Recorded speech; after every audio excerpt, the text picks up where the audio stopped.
ఓం శ్రీ మహాస్వామియే నమః. మహాస్వామి వారికి పరమభక్తురాలైనటువంటి ఒక స్త్రీ తన కుమార్తె వివాహానికి ఆహ్వానించడానికి తన స్నేహితురాలింటికి వెళ్ళింది. అప్పుడు ఆ ఇంటికి వెళ్ళేసరికే ఆ ఇంట్లో వాళ్ళందరూ కూడా చాలా దిగాలుగా, బాధతో కనిపిస్తూ ఉన్నారు. అప్పుడు వెంటనే ఈమె స్నేహితురాలిని అడిగింది. "ఏం జరిగింది? ఎందుకిలా ఉన్నారు?" అని చెప్పి. అప్పుడు ఆ స్నేహితురాలు, "అమ్మాయికి పెళ్లి సంబంధాలు వచ్చినట్లే వచ్చి చేజారిపోతున్నాయి. ఏదో ఒక కారణం చెప్పి అందరూ వెళ్ళిపోతున్నారు. అబ్బాయికి కూడా ఉద్యోగం రావటం లేదు. ఇంట్లో అనారోగ్య సమస్యలు, అంతా గందరగోళంగా, చికాకుగా ఉంటుంది. ఏం చేయాలో అర్థం కావటం లేదు. ఇంట్లో ఏదైనా దోషం ఉందేమో చెప్పి దోష పరిహారానికి సంబంధించినటువంటి పూజలు కూడా చేయించాను. కానీ అవి మాత్రం తగ్గటం లేదు. నాకేం చేయాలో అర్థం కావటం లేదు" అని చెప్పి తన స్నేహితురాలి ముందు వాపోయింది.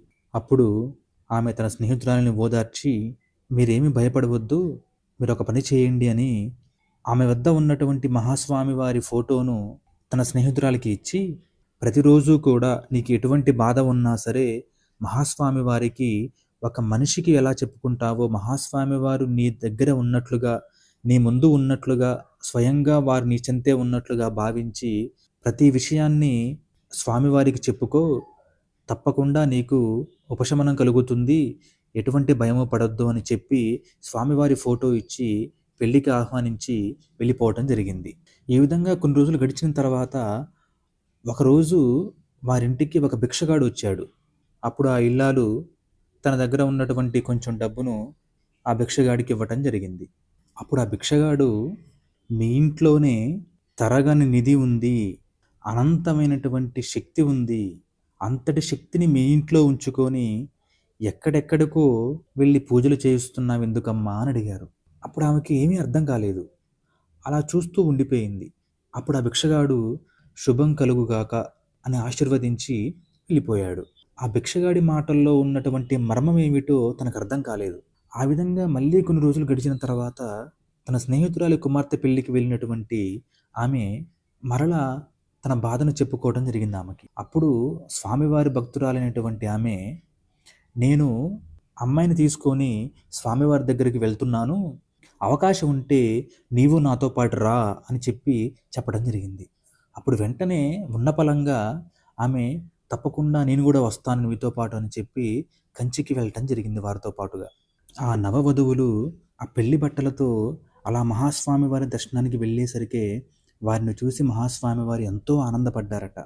తర్వాత ఆ ఇల్లాలు మహాస్వామి వారి దర్శనానికి వెళ్ళిందట. స్వామివారికి నమస్కరించి అలా కూర్చొని ఉంటే మహాస్వామి వారు ఇలా అన్నారట, "ఏమిటి మీ బాధ? ఏం జరుగుతుంది ఇంట్లో?" అన్నారట. "భిక్షగాడు ఏమన్నాడు?" అన్నారట. ఆమె ఆశ్చర్యపోయిందట. కొన్ని రోజుల క్రితం వచ్చినటువంటి ఆ భిక్షగాడు చెప్పినటువంటి మాటలు ఆమెకు వెంటనే స్పృశించాయట. అప్పుడు వెంటనే ఆ భిక్షగాడి రూపంలో వచ్చింది ఈ స్వామివారే అని చెప్పి తను గ్రహించగలిగింది. గ్రహించి వెంటనే స్వామివారి పాదాలపై పడిందట. పడి, "అయ్యా తండ్రి, నేను మిమ్మల్ని గ్రహించలేకపోయాను. నన్ను మన్నించండి తండ్రి. మీరే నన్ను ఈ బాధ నుంచి గట్టెక్కించాలి. మీరే నాకు దిక్కు తండ్రి" అని చెప్పి స్వామివారి పాదాలపై పడి బిగ్గరగా ఏడ్చిందట. అప్పుడు స్వామివారు, "ఏం భయం లేదు. నీవు ప్రతిరోజు కూడా లక్ష్మీ, సరస్వతి, పార్వతిని ఆహ్వానించి దీపం వెలిగిస్తున్నావు కదా! మరి అంత నిష్టగా పూజ చేసేదానివి ఆ ముగ్గురమ్మల మూలపుటమ్మని ఎందుకు పక్కన పెట్టావు?" అన్నారట. ఆమెకి అర్థం కాలేదు. "మీ ఇంట్లో కృష్ణ తులసి ఉన్నదా?" అన్నారట. ఆమె అర్థమయ్యి అర్థం కానట్లుగా అలా చూస్తూ ఉంటే స్వామివారు, "అదే అమ్మా, నల్ల తులసి చెట్టు ఉన్నది కదా" అన్నారట. "అవును స్వామి, మా ఇంట్లో నల్ల తులసి చెట్టు ఉంది స్వామి" అన్నారట. "మరెందుకమ్మా దానిని అలా వదిలేశావు? ఆ నల్ల తులసి మహాశక్తి స్వరూపం.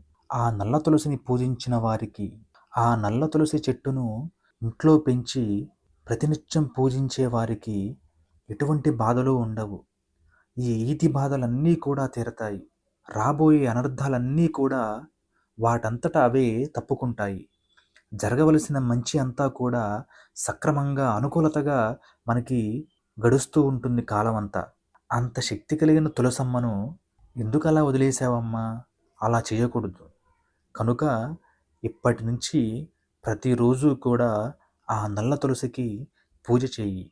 నీకెటువంటి భయమూ లేదు. బాధపడవద్దు. నీ ఇబ్బందులు మొత్తం తీరిపోతాయి అని చెప్పి ధైర్యం చెప్పి మహాస్వామి వారు ఆమెను ఆశీర్వదించి పంపించారు. స్వామివారు చెప్పినట్లుగా కొన్ని నెలలోనే వాళ్ళ ఇంట్లో ఉన్నటువంటి సమస్యలు మొత్తం తీరిపోయాయట. తన కూతురి వివాహం జరిగింది.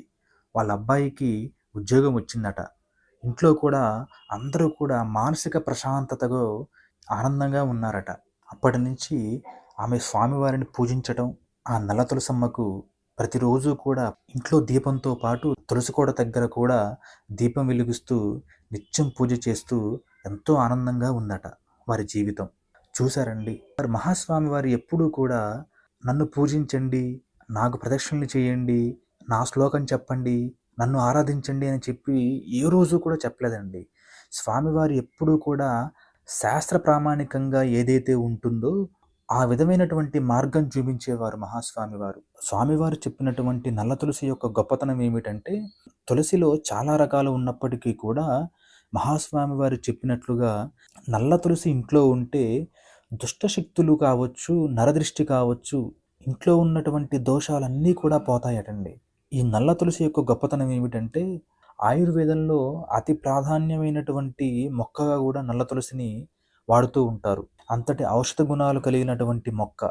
మహాస్వామి వారు ఒక మాట చెప్పేవారు, వాస్తు కాదు నరదృష్టి ఉంటుంది అని. అది తర్వాత వీడియోలో మనం చెప్పుకునే ప్రయత్నం చేద్దామండి.